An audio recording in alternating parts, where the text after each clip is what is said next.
He and the mother of his child got into some sort of argument. Police were called. Channel 4 Action News reporter Najeh Davenport's name was always in the news, but never for the right reasons. In 2002, he made headlines for a bizarre burglary, accused of breaking into a woman's dorm room and defecating in her closet. This strange incident was just the start of his legal troubles, which later included domestic violence charges. Adding to his controversies, Davenport filed a lawsuit against the NFL, which made things even worse. But before we begin, make sure to subscribe. Before he even entered the NFL, Najeh Davenport found himself at the center of a bizarre and unforgettable incident. On April 1, 2002, Davenport broke into a dorm room at Barry University, where a woman was sleeping. According to the woman, she woke up to a strange grunting noise and was shocked to see Davenport squatting in her closet, relieving himself into a laundry basket. This unusual act left her and the authorities baffled.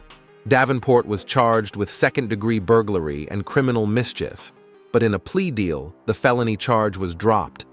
Instead, he had to complete 100 hours of community service.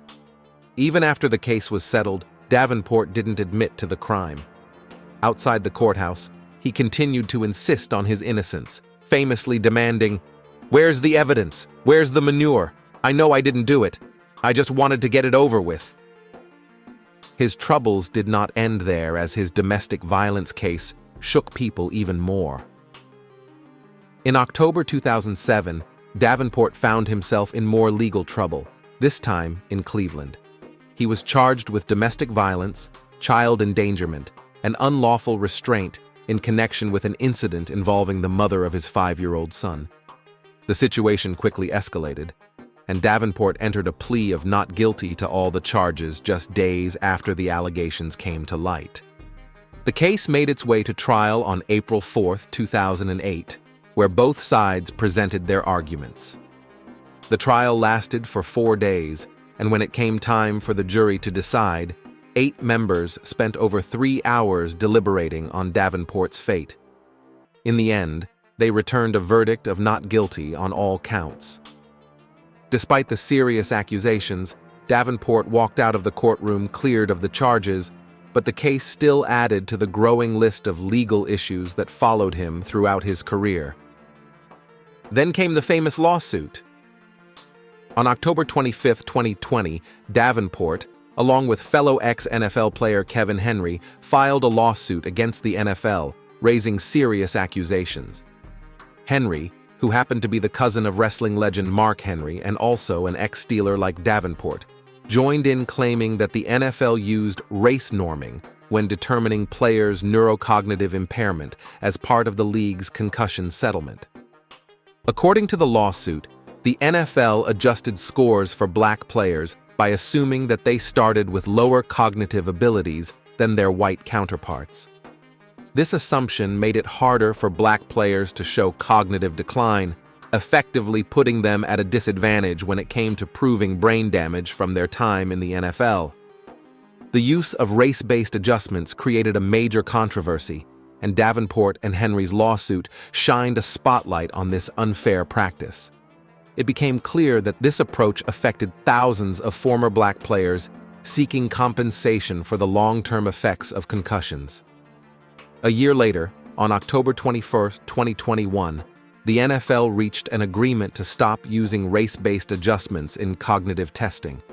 This was a significant victory not only for Davenport and Henry, but for all black players affected by the unfair system. The case sparked a wider conversation about race and fairness in how the NFL handles the health of its former players. Speaking of his career, which was frequently disrupted by his injuries, during his NFL career, Davenport showed flashes of potential, but struggled with injuries and ball security, which kept him from reaching his full potential.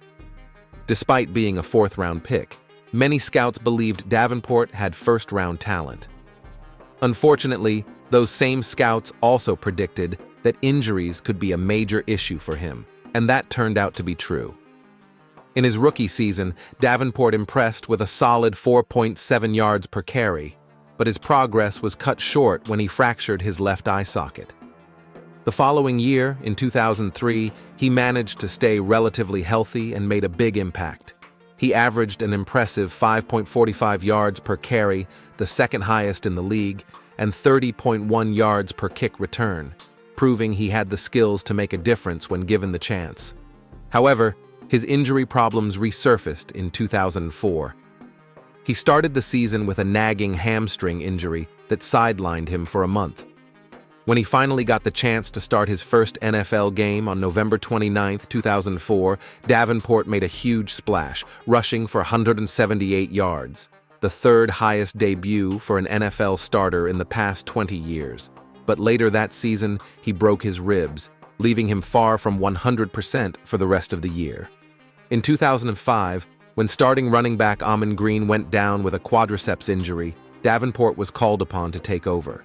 In what would be his only start of the season, he looked strong against the New Orleans Saints, scoring 2 touchdowns in the first half.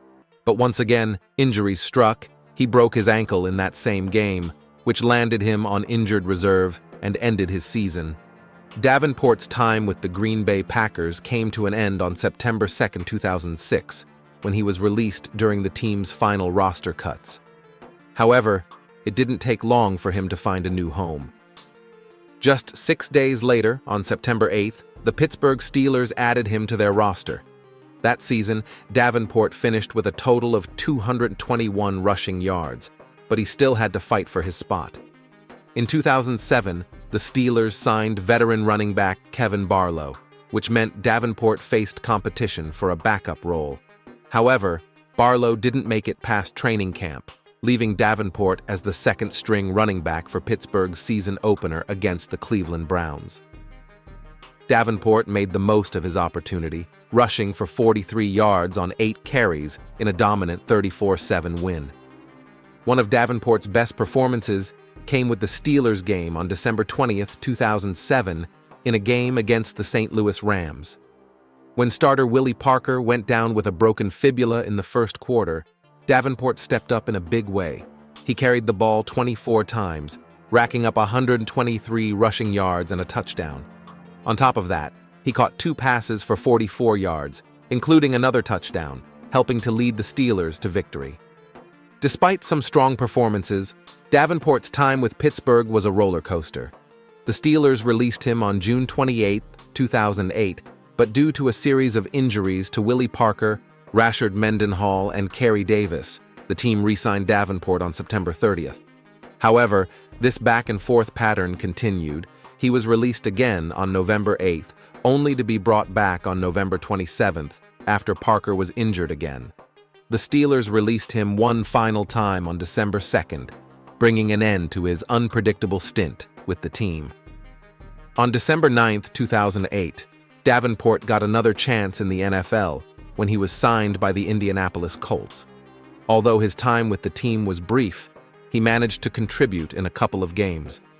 Over those 2 games, Davenport rushed 8 times for 26 yards and caught 4 passes, adding 54 receiving yards to his total. Despite these efforts, Davenport's stay with the Colts didn't last long. On January 3, 2009, the team decided to release him to make room for offensive tackle Michael Tuduz, who was being promoted from the practice squad. Though his time with the Colts was short-lived, Davenport still made an impact in the limited opportunities he had. Davenport's NFL career was filled with potential, but his constant struggles with injuries and legal troubles cast a long shadow over his achievements on the field. From bizarre incidents like the dorm room burglary to domestic violence charges and multiple team releases, Davenport's off-the-field issues became the end of his career and fame. That is it for this one, but if you happen to like NFL legends, make sure to check out our latest videos on our channel NFL Icons. I'm sure you will love it.